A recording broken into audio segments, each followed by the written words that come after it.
Muy bien, ¿están listos? Bien, aquí vamos. Buenos días a todos, me alegro de verte hoy aquí en Zion City. Estamos muy contentos de que estés aquí.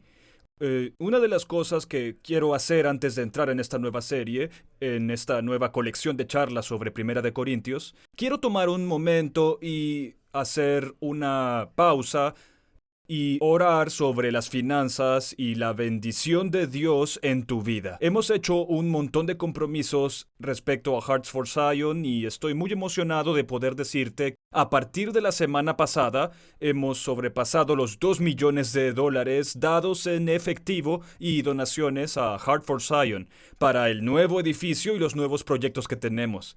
Y todavía tenemos $1,8 millones que se han comprometido más allá de eso y quiero decir que estoy muy orgulloso.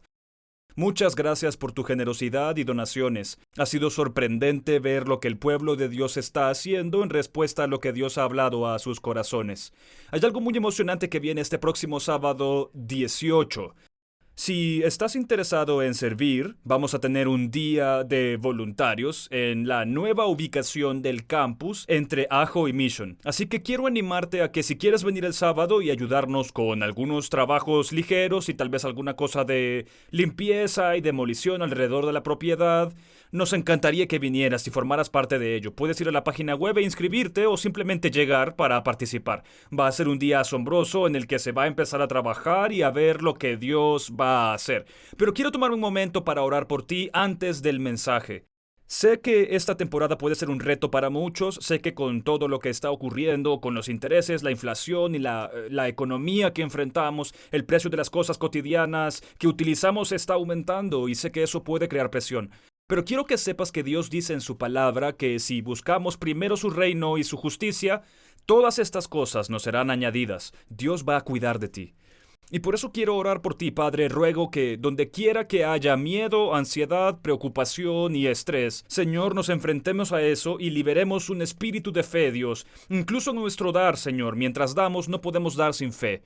Y nuestra fe está diciendo, Dios, estamos dando sabiendo que podemos confiar en ti sobre el futuro, que cuidarás de nosotros y que, Señor, declaramos que hoy la obediencia y la respuesta a ti nos ponen en el lugar perfecto en tu voluntad para que aparezcas y nos bendigas. Y por eso, Padre, te pido que bendigas a la gente con ascensos, que los bendigas con trabajos, nuevos y mejores trabajos. Oro por flujos de ingresos. Te ruego que los bendigas de manera tan significativa hoy mientras dan. Y te honramos y te amamos y te bendecimos, Jesús. Y todo el mundo dice amén. Amén. Bueno, hoy vamos a comenzar una nueva serie y es simplemente una serie que se centra en el libro de Primera de Corintios. Y estoy muy emocionado de poder estudiar este libro juntos. Y una de las razones es que hace 1 año y medio, más o menos, elaboramos un estudio de revelación que no fue algo que hicimos nosotros, sino que utilizamos. Se trata de un estudio de revelación que utilizamos para preguntar a la gente sobre su fe y su viaje espiritual y su camino. Y muchos de ustedes respondieron y estoy agradecido por ello. Pero una de las principales preguntas que surgió de ese estudio fue gente haciendo la pregunta, Pastor, ayúdame a entender mi Biblia, ayúdame a leer mi Biblia, ayúdame a crecer. Puedo decirte que el indicador número uno de crecimiento espiritual en tu vida es estar en la palabra de Dios, sin duda alguna. Se ha demostrado una y otra vez. Así que quiero animarles al entrar en esta serie sobre Primera de Corintios a que pasen parte de su tiempo devocional leyendo lo que estamos estudiando juntos y dejando que esto llegue a nuestro corazón. Ahora, lo emocionante de estudiar un libro de la Biblia es, y me encanta porque lo que vas a encontrar es lo relevante que es la palabra de Dios para nosotros hoy.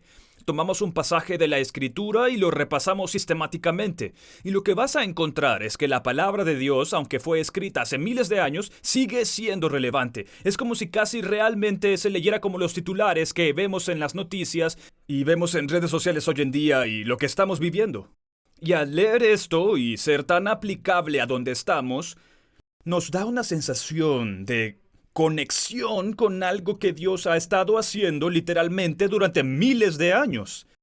Y por eso quiero saltar directamente al capítulo 1 de Primera de Corintios. Si tienes tu Biblia, quiero animarte como siempre, pero especialmente en el transcurso de las próximas semanas, a que traigas tu Biblia y la leas. Sé que pueda que uses tu Biblia en el teléfono y está bien, pero quiero animarte a que traigas la palabra de Dios contigo para estudiarla. Porque en esta serie estamos profundizando un poco más en términos de nuestro discipulado y estudio de la palabra de Dios. Así que queremos ayudarte a entender la Biblia. Ahora, déjame decirte esto, puede parecer un poco controversial cuando lo digo, pero quiero que me acompañen mientras desempaco esta declaración que voy a hacer. Quiero decirlo así, la Biblia fue escrita para mí y fue escrita para ti, pero no fue escrita dirigida hacia mí. Permíteme repetirlo, la Biblia no fue escrita dirigida a mí, sino que fue escrita para mí. ¿Qué quiero decir con eso? Lo que quiero decir es que lo que vamos a ver hoy, y mi esperanza es que esto te ayude mientras lees toda la palabra de Dios. Pero mi esperanza es que entiendas que lo que vamos a leer es literalmente una carta pastoral que el apóstol Pablo está escribiendo a un pequeño grupo, probablemente unas 150 personas a lo mucho, en la ciudad de Corinto. Les está escribiendo esta carta y lo que llamamos Primera de Corintios es esta carta que les escribe y es principalmente para resolver los problemas de la iglesia. Ahora, mientras estudiamos Primera Corintios, algo que debes saber es que, curiosamente, mucha gente cree que Primera Corintios no es la primera carta que Pablo escribió a los corintios. Así que podría decirlo de esta manera, la Primera Corintios es en realidad la Segunda Corintios y la Segunda Corintios es probablemente una Tercera Corintios. ¿Pero qué estoy diciendo? ¿Hay un libro perdido de la Biblia? No, estoy diciendo que hay una carta que Pablo escribió que no fue considerada por el canon de las Escrituras. ¿Cuál es el canon? Es la medida con la que se mide toda la Escritura. El relato de los testigos, la autoría, la datación, la exactitud, la continuidad. Hay una serie de criterios que tienen que estar en la Escritura. Y así, guiados por el Espíritu de Dios, por supuesto, porque la palabra de Dios es inspirada por Dios, así que Dios está a cargo del canon de las Escrituras. Debes entender que Pablo escribió una carta, y verás sobre el capítulo 5 y versículo 9, Pablo está respondiendo porque escribió una carta, y esta carta era específicamente sobre la inmoralidad sexual de la que hablamos más adelante en la serie.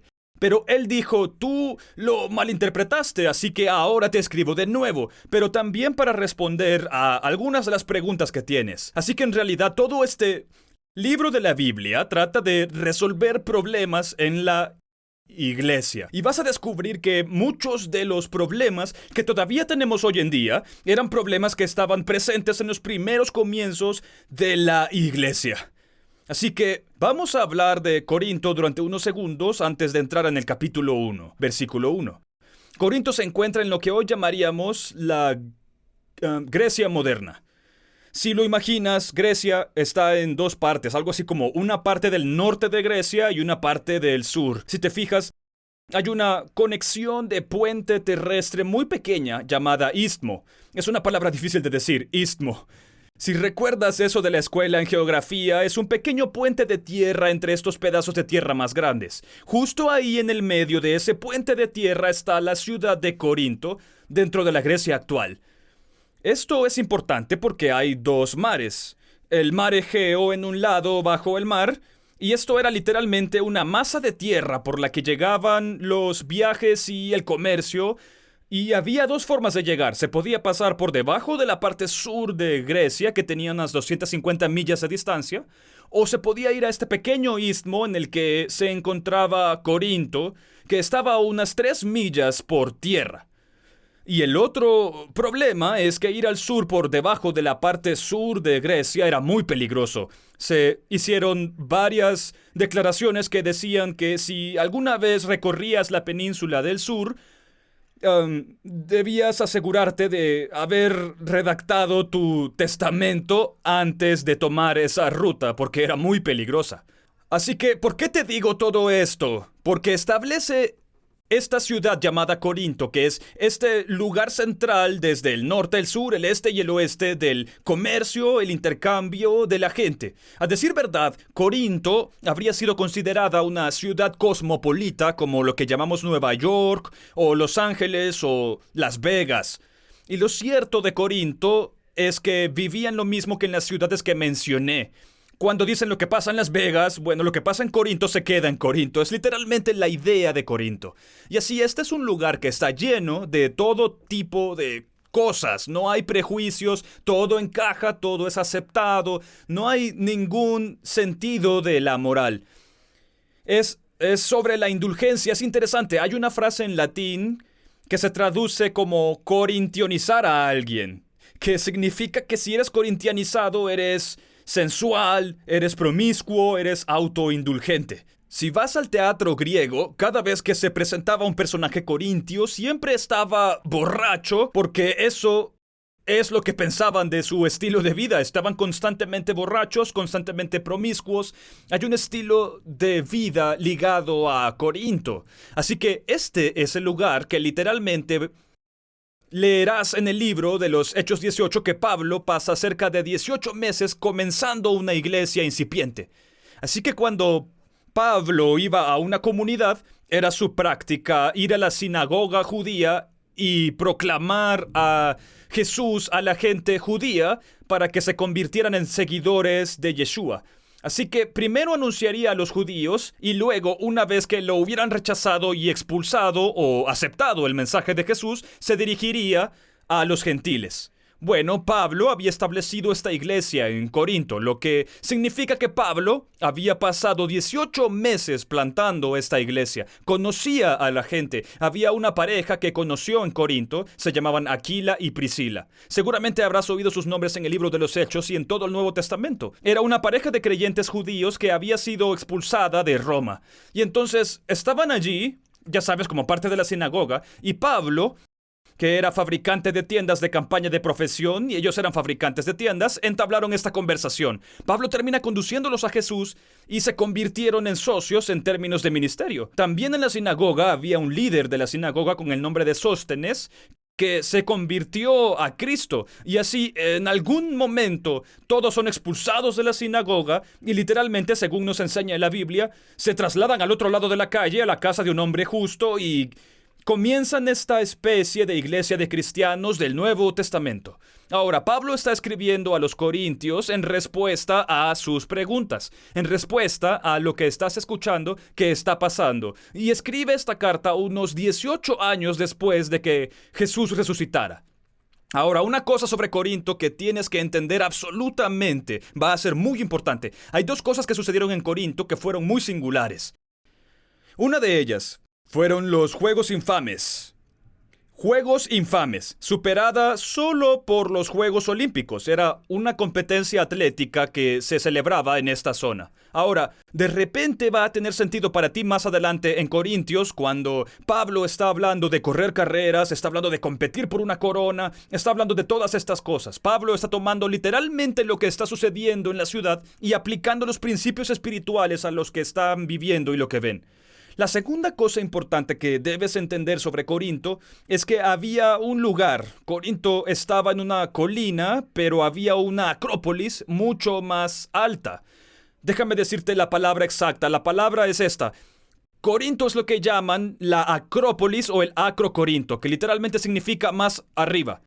Y encima de este acrocorinto había un templo a Afrodita.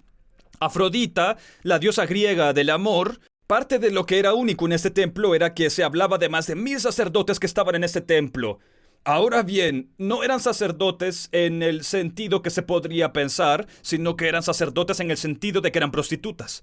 Así que 1000 prostitutas en el templo de Afrodita, que cada noche en esta populosa ciudad de marineros, viajeros, comerciantes, gente rica y gente pobre, 1000 prostitutas cada noche bajaban a la ciudad y recorrían la ciudad buscando gente con la cual tener sexo por dinero para seguir manteniendo el templo de Afrodita.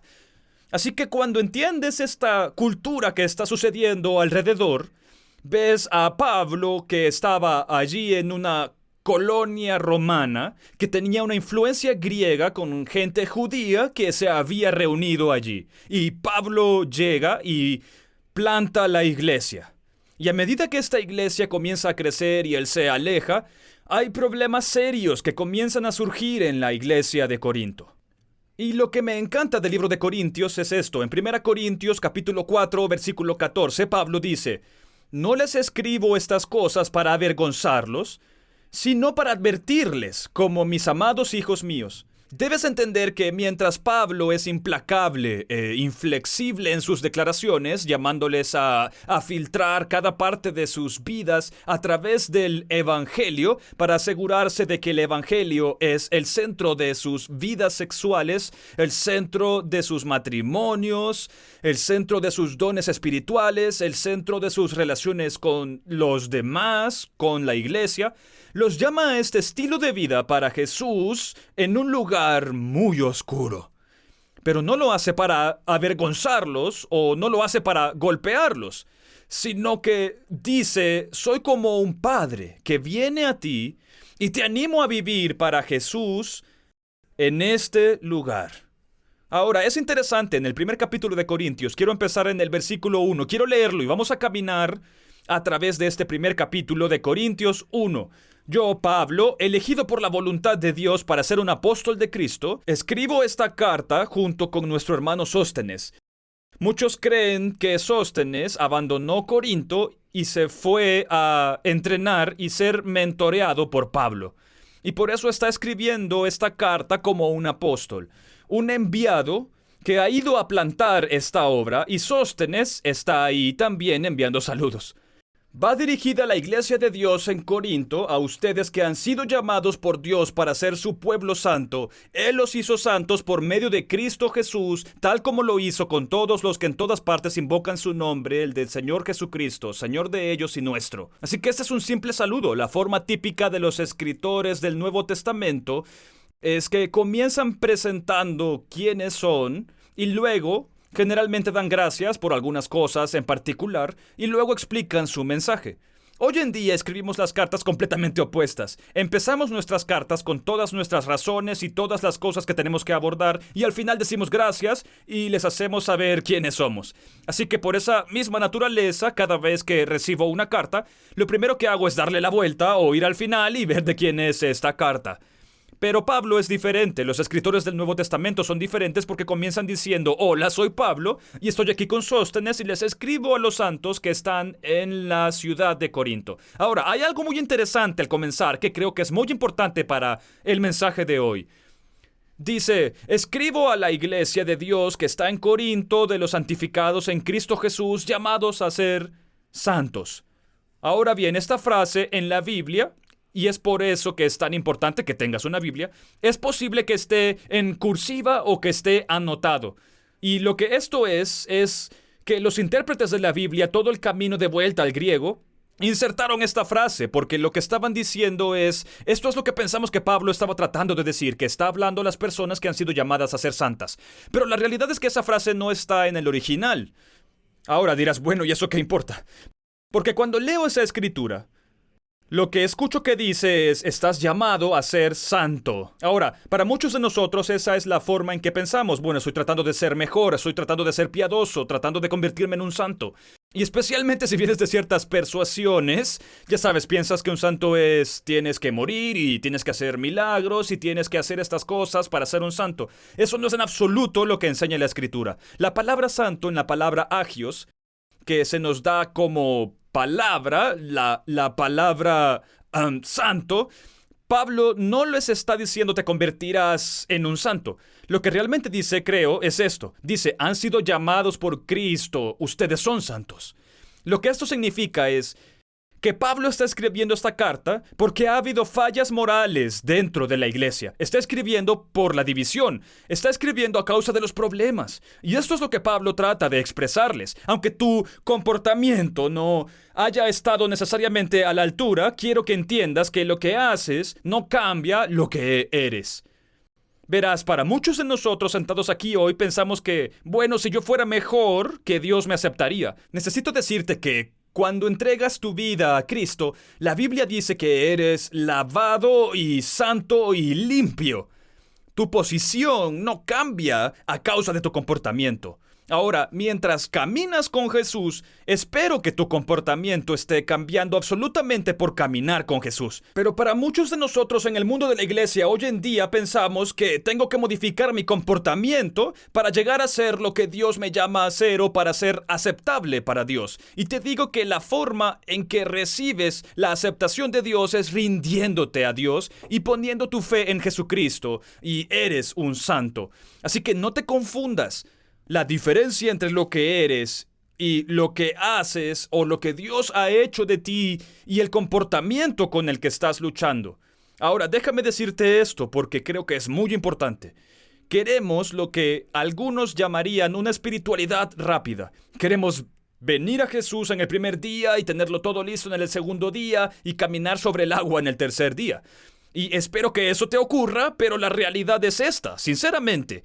La espiritualidad no es algo rápido. La espiritualidad es realmente una cosa lenta. Es una cosa desarrollada. Es un crecimiento, es un paseo, es un viaje. Ya sabes, puedes mirar a algunos de estos fisicoculturistas en el gimnasio. Estuve hablando con un individuo que levanta pesas, que yo sabía que en algún momento levantó 400 libras. Y le dije, ¿cuánto tiempo te llevó llegar a ese lugar? Él me dijo, me tomó años. Y a veces mejoraba y a veces retrocedía, pero permanecí y al final lo conseguí. Y esto es lo que quiero que escuches. La mayoría de nosotros nos acercamos al cristianismo como, bueno, si no puedo ser perfecto y no puedo hacerlo todo bien y cometo un error, entonces quizás simplemente esto no sea para mí o hay algo malo conmigo. La realidad es que esto es un lento caminar y crecimiento espiritual que seguimos siendo consistentes y fieles. Y si te caes, escucha, la escritura dice que los justos se caen, pero se vuelven a levantar. Y por eso quiero animarte a que si estás luchando, sí, entra en relación, sí, métete en la oración, sí, métete con la palabra, sé un creyente, pero no renuncies y no te alejes. ¿Por qué? Porque hay un proceso en el que Dios está trabajando en ti y su compromiso contigo no ha cambiado. Tu posición no cambia porque Dios es fiel. Que alguien diga amén a eso.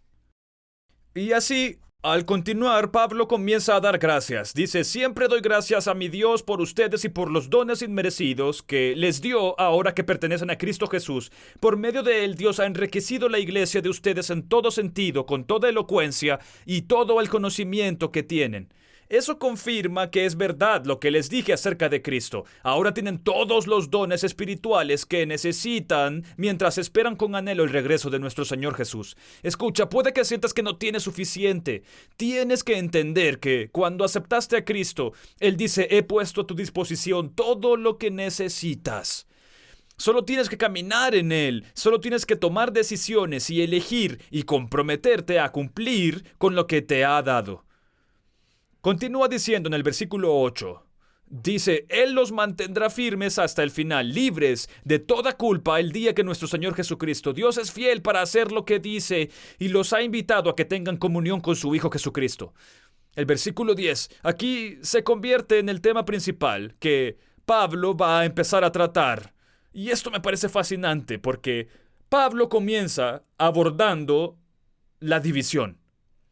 Pablo va a abordar algunos problemas bastante significativos. Va a tratar de una relación incestuosa dentro de una familia en la iglesia. Y dice literalmente, ni siquiera los paganos hacen esas cosas.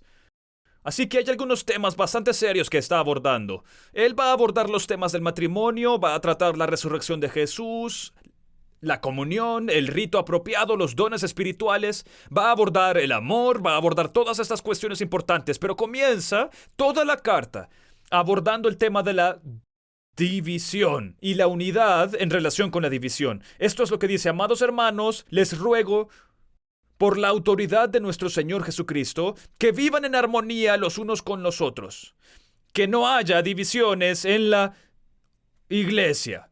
Sean todos de un mismo parecer, unidos en pensamiento y propósito. Escucha lo que dice. Les pido en el nombre de Jesús que no haya división, que haya una solamente, que haya un solo juicio y que estén unidos. Y puedo decirles que todavía estamos luchando para lograr este objetivo de quitar la división en una iglesia unida. Vivimos en un mundo, no solo en la iglesia, sino en el mundo actual. El mundo está dividido como nunca lo ha estado. Probablemente estemos más divididos que nunca en términos de política, en términos de ideales, en términos de moral, en términos de tantas cuestiones en nuestro mundo.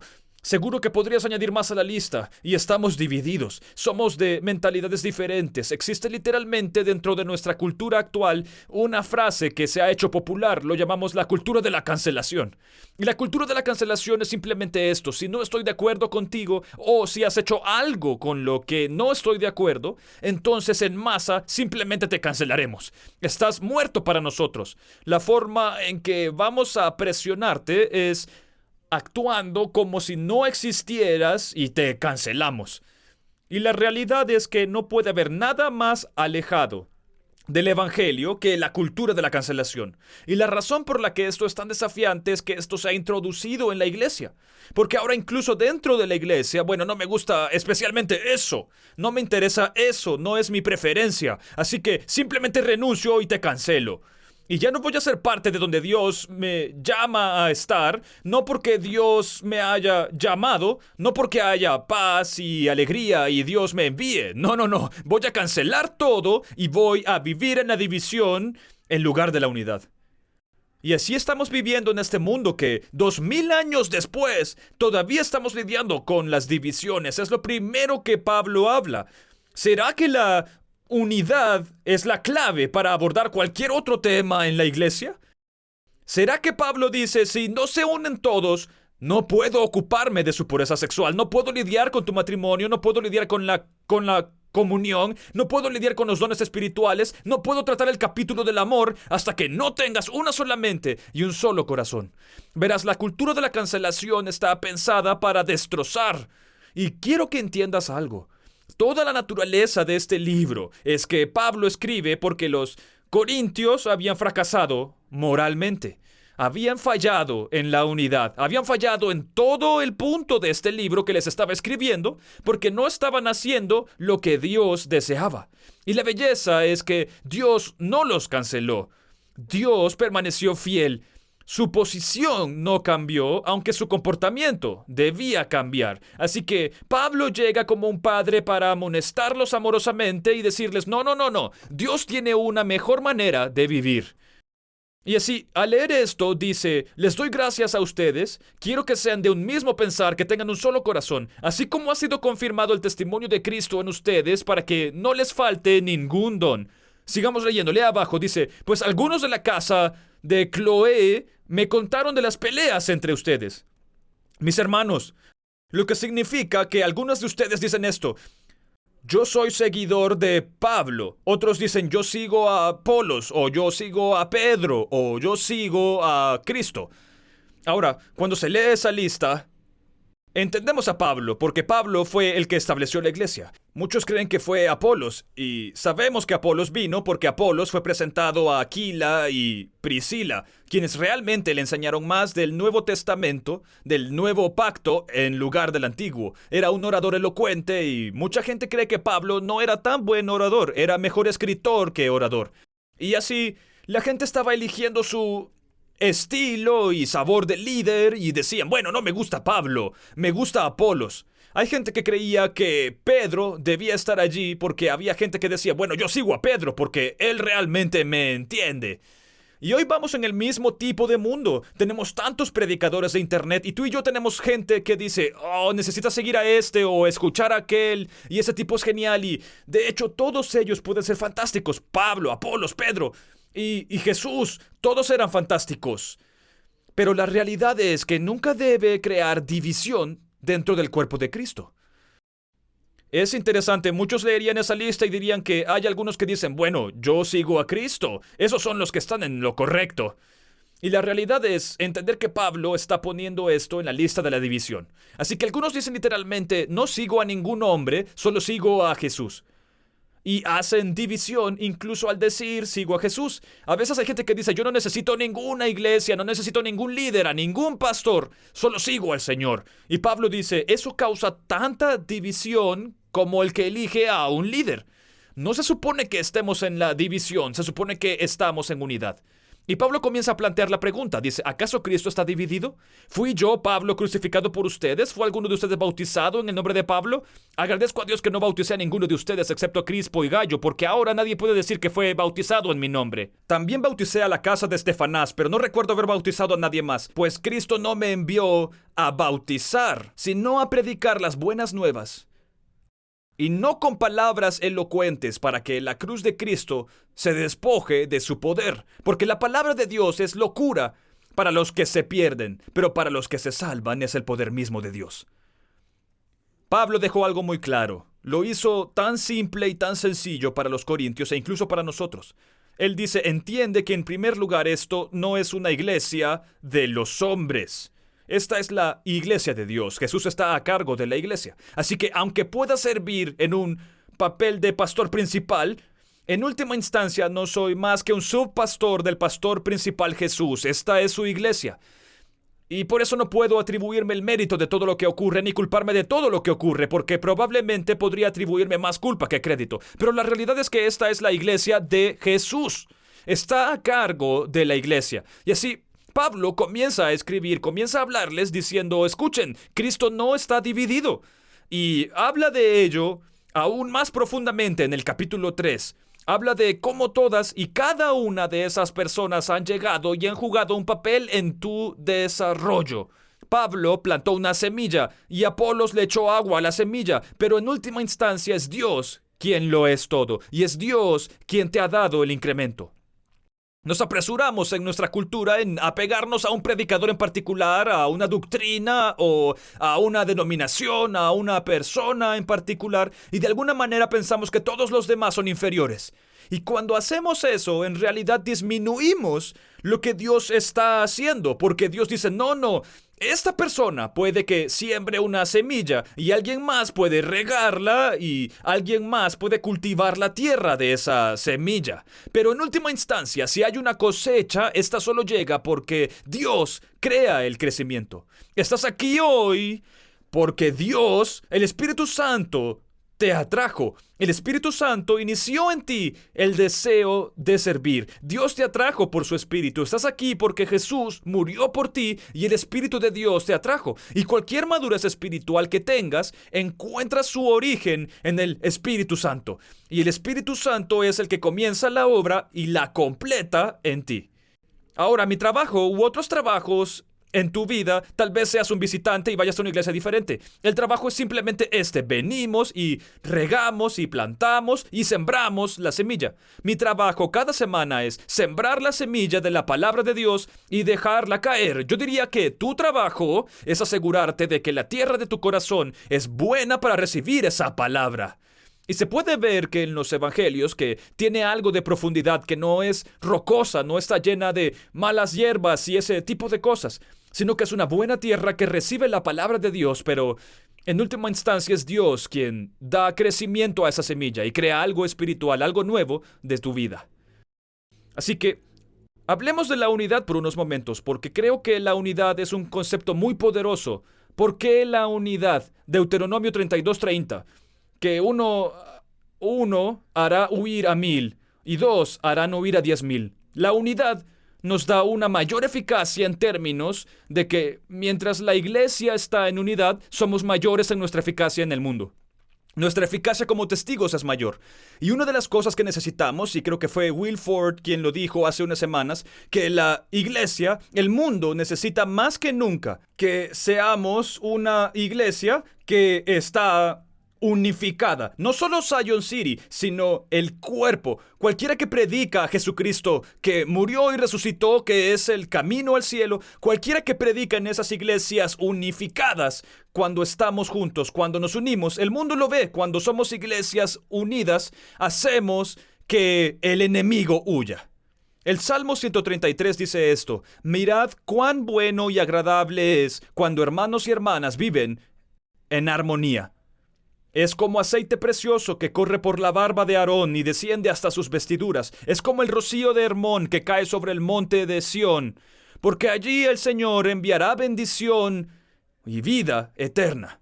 Entiende, Dios hace esto. Cuando te unes, hay una bendición. ¿Puedo decirte algo? Y creo que hemos experimentado esto en Zion City recientemente, en lo que se refiere a Heart of Zion. Cuando nos unimos, esta es una iglesia de unidad.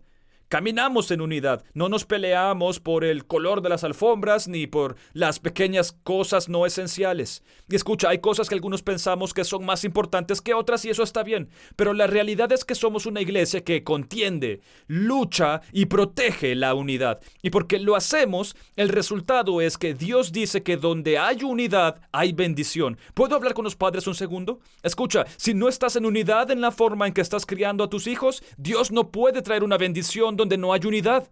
Así que tienes que reunirte con tu cónyuge. Si tienes un cónyuge, reúnanse y piensen cómo pueden estar juntos. La unidad no es ser lo mismo, sino que la unidad es tener un solo corazón, una mente, un juicio. Puedo decirles que tenemos que conseguir la unidad en lugar de la división porque Dios bendice la unidad. El enemigo siembra la división. Escuchen lo que dice Jesús. En Marcos 3:25 dice, y si una familia está dividida en sí misma, esa familia no puede mantenerse. Si eliges vivir en la división, Jesús dice que sea lo que elijas para estar dividido, no va a durar. Porque la unidad es lo que sostiene. ¿Ves? Cuando decidimos ceder a las luchas, peleos, celos, riñas y discusiones, solo es señal de una cosa. Es un signo de inmadurez espiritual. Eso es lo que está pasando en los Corintios. Allí están discutiendo sobre yo soy de Pablo y eran esta iglesia. La palabra división en la escritura literalmente es la palabra cisma. Había cismas que se producían. La palabra cisma significa desgarrar. El cuerpo de Cristo estaba siendo desgarrado porque la gente estaba eligiendo un líder particular o una doctrina o un pensamiento, lo que fuera. Y los estaban destrozando. El propio cuerpo y la gente de Cloé le dice a Pablo, debes venir rápido, porque la iglesia que empezaste no va a durar, porque hay divisiones. Y Pablo los llama a un lugar de unidad. Les dice, donde quiera que Dios nos haya llamado a un lugar de unidad, escucha, verás, la verdad es esta, si vamos a estar en unidad, hay veces que vamos a tener que responder basados en la guía del Espíritu Santo y no en nuestra carne. Vas a tener que mirar en Facebook y responder. Mira Instagram, mira las redes sociales, tu Snapchat, lo que sea, y responde guiado por el Espíritu Santo y no por tu carne. Porque te diré una cosa, número 1, tu carne y la de los demás solo está diseñada para provocar más carne. Así que cuando respondo en la carne, puede ser en una discusión, en un desacuerdo, puede ser con mi cónyuge o con mis hijos. Cuando respondo a una situación en la carne, puedo decirte que lo que está sucediendo de manera única es que mi carne solo va a agitar su carne, hasta que alguien ponga un alto a esto y responda como siendo guiado por el Espíritu de Dios. Así que esto es muy poderoso, porque si pudiéramos conseguirlo, protegeríamos y preservaríamos la unidad. ¿Puedo decirte que responder en tu carne puede sentirse bien por el momento? Poner a esa persona en su lugar puede sentirse bien por el momento. Gritarle a esa persona que te ha estropeado el pedido puede sentirse bien de momento, pero solo hace daño a largo plazo. Esto daña la relación, hace daño a tu testimonio y al testimonio de Cristo. Puedo decirles que el mismo Jesús, una de las últimas oraciones que hizo a su Padre fue esta, que los que me siguen, que sean uno. Juan 17, como nosotros somos uno. Algunos han dicho que la única oración sin respuesta que hizo Jesús fue la oración por la unidad, porque hoy seguimos luchando contra la división y tratando de llegar a la unidad. Escucha lo que escribe Pablo sobre la unidad en Efesios, a la iglesia de Efesios. Escribe esto en el capítulo 4, versículo 1. Dice, por lo tanto, yo, prisionero del Señor, les suplico que lleven una vida digna del llamado que han recibido. Esta palabra habla de esa espiritualidad lenta. Es un viaje, es un proceso. Si voy a caminar con alguien, es un proceso continuo con el que me comprometo. Estoy caminando con ellos, voy a caminar contigo. Pablo dice esto, tu camino espiritual es precisamente eso. Tu viaje es un paseo, no es una maratón, no es una cosa de una sola vez, es un paseo. Dice, caminen de manera digna del llamamiento con el que han sido llamados. Sean siempre humildes y amables, sean pacientes, y tolérense unos con otros en amor. Escuchen lo que dice: hagan todo lo posible por mantenerse unidos en el espíritu y enlazados mediante la paz. Se supone que debemos estar ansiosos por mantener la unidad en lugar de estar ansiosos por crear división y dividir. Parece que hay algunas personas que lo que realmente les apasiona es dividir. Bueno, eso no me gusta. Y me voy a ir a hacer esto, voy a cancelar eso y no voy a ir allí y voy a hablar de... Y parece que a veces tenemos más ganas de dividir. Y Pablo dice: escucha, como creyente, se supone que debes caminar en humildad y gracia y estar ansioso y deseoso de caminar en la unidad del Espíritu. Mi pregunta es esta: ¿cuándo fue la última vez que protegiste la unidad a propósito? ¿Cuándo fue la última vez que optaste por la unidad en lugar de la división? ¿Qué significa eso? Bueno, a veces alguien se acerca a ti y comienza a compartir tal vez una percepción de estar equivocado o de sentirse ofendido. ¿Cuándo fue la última vez que dijiste: hermano, hermana, hombre, te aprecio, te quiero, siento que estás sufriendo? A mí me parece que eso es un problema, deberías ir a buscarlos. Mateo 18 dice: si lo tienes con tu hermano, debes ir a ellos, deberías hablar de ello, deberías resolverlo, debes ganar relación porque quiero proteger la unidad, no voy a ser dado a la división. ¿Cuándo fue la última vez que protegiste la unidad a propósito? Así que esta es la pregunta. Permítanme guiarles a través de esto mientras vamos. Entonces, ¿cómo protejo la unidad, pastor? ¿Cómo protegemos la unidad? Permítanme darles algunos pasos. Número 1. Protegemos la unidad manteniendo lo principal como principal.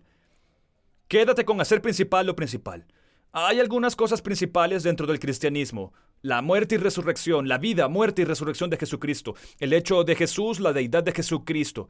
Hay algunas cosas esenciales, diría yo, dentro del cristianismo: que Jesús es el único camino al cielo. Y así nos quedamos con lo principal como principal. Esto significa que hay cosas que son esenciales y otras que no lo son.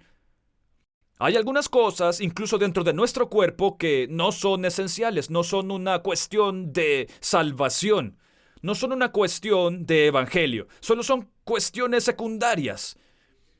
Y así mantenemos lo principal como principal. Agustín lo decía así: en lo esencial hay unidad, en lo no esencial hay libertad, pero en todo caridad. Lo digo de nuevo: en lo esencial hay unidad, en lo no esencial, libertad. En todas las cosas, caridad.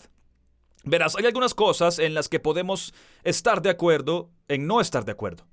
Me sorprende la cantidad de veces que nos separamos por cosas que no son esenciales. Las cosas por las que discutimos, la mayoría de las veces, las cosas por las que discutimos sobre el estilo de música en una iglesia, o un ministerio particular en una iglesia, o la forma en que hacemos un ministerio en la iglesia, es simplemente una cuestión de preferencia y por lo tanto no es esencial. Y como no es esencial, no tenemos derecho a dividirnos por lo no esencial, porque lo principal es lo principal. Si vamos a caminar en unidad, permanecemos juntos en unidad sobre lo esencial. En lo no esencial podemos acordar no estar de acuerdo. Escuché a un hombre decir esto esta semana y pensé que era una declaración muy poderosa. Dijo: cuanto más espiritual te vuelves, menos denominacional te vuelves. Cuanto más espiritual te vuelves, menos denominacional te vuelves. No estoy criticando a las denominaciones, pero las denominaciones son una especie de muros y enfatizan las diferencias entre estos diferentes grupos dentro del cristianismo. Y esto es simplemente lo que dijo. Ya sabes, cuanto más... No estoy diciendo que te equivoques al formar parte de una denominación. Solo digo que cuanto más maduro espiritualmente te vuelves, menos importa lo no esencial. Cuanto más podamos estar de acuerdo en no estar de acuerdo. Alguien puede decir: no creo en el don de lenguas, y está bien. Yo creo que es diferente. Y tú tendrías una interpretación de la escritura y yo tendría una interpretación diferente de la escritura. Y es una cuestión secundaria, no una primaria. Y me apasiona y no voy a dejar de orar en lenguas, no voy a dejar de creer en lo que creo, pero no tenemos que dividirnos simplemente porque estamos en desacuerdo en algo. Hay que rechazar la cultura de la cancelación dentro de la iglesia y tomar la decisión de permanecer juntos como corresponde. No nos separemos, pero permanezcamos juntos como corresponde. Antes de cualquier denominación, antes de cualquier partido político, antes de cualquier cosa, eres un seguidor de Jesús en primer lugar. ya sea bautista o pentecostal o católico, escucha, debería reducirse a: creo en la vida, la muerte y la resurrección de Jesús. El único camino al cielo es la fe en Jesucristo, el don de la salvación viene de Él. Lo central es eso es lo esencial. Ahí es donde podemos caminar en unidad y podemos acordar con humildad de estar en desacuerdo en otras áreas. Mantén lo principal como principal. Número 2, escoge no ofenderte. Lo sabes, puedes elegir no ofenderte. Hace años tuve un amigo que me enseñó esta frase. Dijo: no me ofendo donde no se pretendía ofenderme. Puedo decirte que a veces te ofende la gente que no quieren ofenderte. Y la realidad es, permítanme decir esto como un seguidor de Jesús, que todavía tienes una sola respuesta, ya sea que lo pretendan o no. En última instancia tienes que perdonar. ¿Y por qué? ¿Por qué no nos movemos? No estoy diciendo que no haya necesidad de rendir cuentas o de confrontación o de Mateo 18. Todas esas cosas son bíblicas. Pero la realidad es que si tenemos que terminar en el perdón, ¿por qué no vamos allí rápidamente? Pablo dice literalmente: me ofenderé. No dejaré que esto saque ventaja. No voy a dejar que eso cree división. Voy a permanecer en la unidad. Voy a escoger no ofenderme. Primera de Pedro 4:8 dice: sobre todo, ámense los unos a los otros profundamente, porque el amor cubre multitud de pecados. Si elijo amarte, parte de ese amor es saber que en algún momento podrías ofenderme. Y si elijo amarte, mi amor dice que voy a dejar que ese amor te cubra. No lo decías en serio. Aunque no lo hayas dicho en serio, no voy a creer que lo hayas dicho en serio, porque voy a elegir no ofenderme.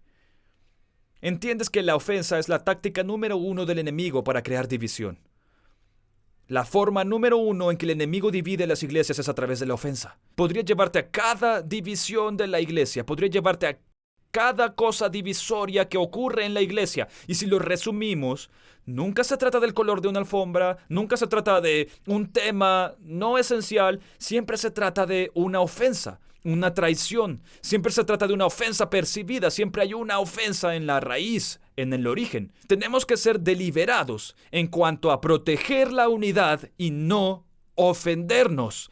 Elige, escucha, alguien me dice algo sarcástico, alguien dice algo ofensivo para mí, voy a elegir creer, probablemente tengan un mal día.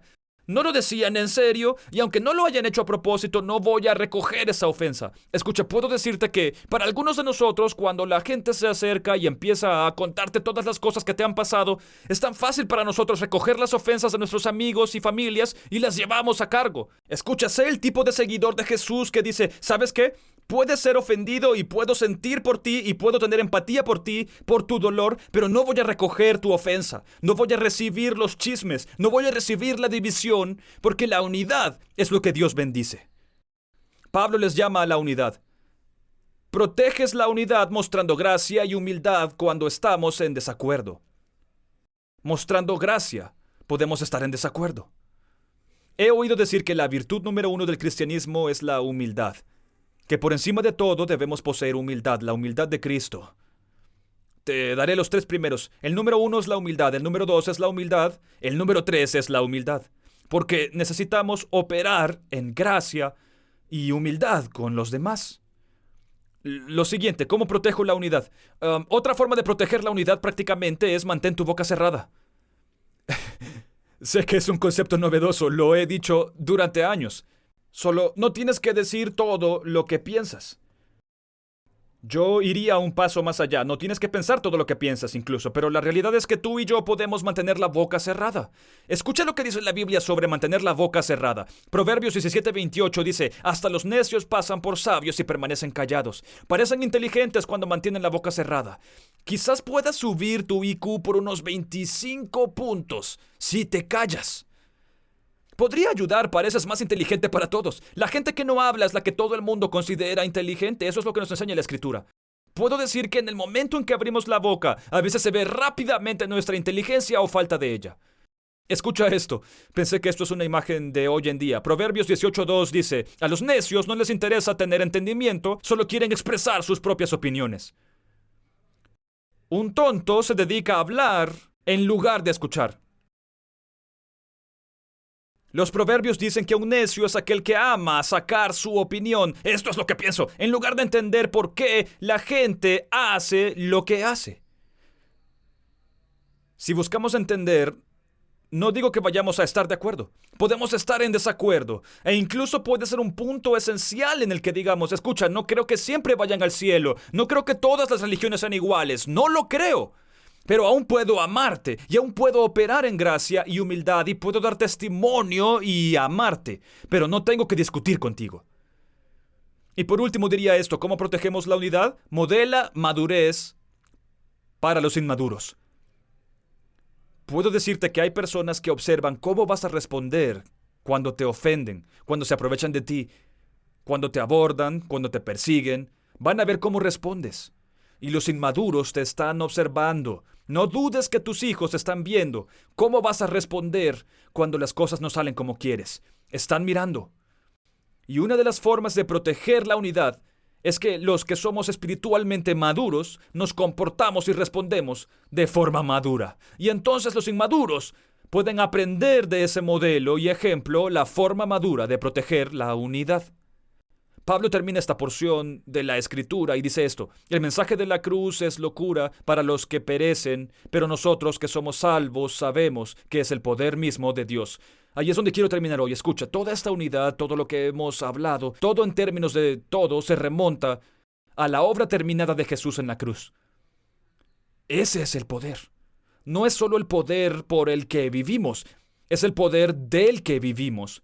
¿Cómo puedo caminar en la unidad? Puedo caminar en unidad recordando lo que hizo Jesús, lo mucho que amó a la persona. Escucha, puedo decirte que Dios no está enfadado con la persona con la que estás enfadado. No está enfadado con ellos como tú. Y cuando empiezas a entender que Dios no está enfadado con ellos solo porque tú lo estés, y viceversa, Dios no está enfadado contigo porque ellos estén enfadados contigo. La realidad es que el poder de la cruz es que Jesús murió para salvarnos a todos, para restaurarnos a todos, para relacionarnos, para redimirnos a todos, para santificarnos, madurar y hacernos crecer a todos en la semejanza de Cristo. Por eso el poder de la cruz es lo que hace que merezca la pena vivir todo esto. Y la capacidad de vivir en unidad proviene del poder de la cruz. Les voy a preguntar esta mañana, ¿podrían inclinar la cabeza y cerrar los ojos? Quiero hacerte una simple serie de preguntas. ¿Dónde has causado división en tu vida que necesitas restaurar? Tal vez sea en una relación matrimonial, tal vez sea un hijo. Sé que no siempre tienes el control de ambas partes. Pero ¿dónde has elegido la división? Y en su lugar, Dios dice, quiero que elijas la unidad. Voy a ir con humildad y gracia. Quiero que restaures, quiero que caminen juntos en lo esencial. ¿Dónde te has ofendido que necesitas perdonar? ¿Hay algún lugar en ti que te aferres a una ofensa? ¿Puedo ayudarte en algo? Si te sientes ofendido, no creo que eso signifique necesariamente que tengas que ir a decirle a una persona que te ha ofendido. Si hay un comportamiento continuado que necesitas que cambie, creo que una reunión de Mateo 18 es apropiada. Oye, quiero ver un cambio de comportamiento, quiero ganar a mi hermano y a mi hermana. Pero si te sientes ofendido y ellos no saben nada de tu ofensa, la verdad es que no tienes que ir a ellos y decirles, estoy tan ofendido contigo, estaba muy enfadado contigo, estaba muy enfadado que... Escucha, a veces lo único que hace es que se sientan mal. Estoy seguro de que probablemente no lo decían en serio. Y si no lo decían en serio, probablemente no se van a arrepentir. Pero cuando elijo perdonar, me libero de la culpa. No tengo que preocuparme por si se libran. Me he dejado llevar por el sentimiento. ¿Dónde te has ofendido que necesitas perdonar? ¿En qué punto de tu vida has caído? Y simplemente tienes que volver a levantarte. Puedo decirte esta mañana que Dios no te ha cancelado. Dios no te ha dado por perdido. No te está ignorando. No solo dice, bueno, una vez más. No. Dios no forma parte de la cultura de la cancelación. Dios se ocupa de la cultura de la restauración. Y puedo decirte dónde es que te has caído hoy que realmente necesitas volver a levantarte. Quiero animarte. Lo que haces no cambia lo que eres. Si has aceptado a Jesucristo, Él te mira y te ve a través del sacrificio de su Hijo, y te llama hijo, te llama hija.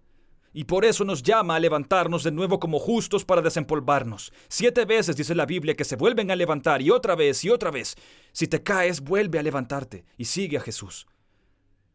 ¿Necesitas rendirte a Jesús, al poder de la cruz? Escucha, este mundo está tan dividido y tan polarizado y tan enojado y lleno de conflictos y tan peleado, y está perturbando la paz y está perturbando nuestro sentido incluso de la presencia de Dios. Te voy a decir que el poder de la cruz está disponible para cada uno de nosotros, para restaurar nuestra relación con Jesús. ¿En qué parte de tu vida necesitas rendirte? O tal vez necesitas rendirte a Jesús. Con las cabezas inclinadas y los ojos cerrados dices, ¿sabe qué, pastor? Ese soy yo. Mientras tu pastor del campus viene a la plataforma, si tú piensas que ese eres tú, que necesitas entregar tu vida a Jesús, al poder de la cruz, lo que hizo en la cruz por ti, murió por ti, Él pagó por tus pecados para que puedas ser restaurado, para que puedas tener una relación, para que puedas tener paz, para que puedas tener unidad con otros creyentes, pero también unidad con Dios. Puedes tener paz con Él. Esta mañana, si estás aquí y dices, ese soy yo, quiero entregar mi vida a Jesús, solo quiero que levantes tu mano y digas, ese soy yo.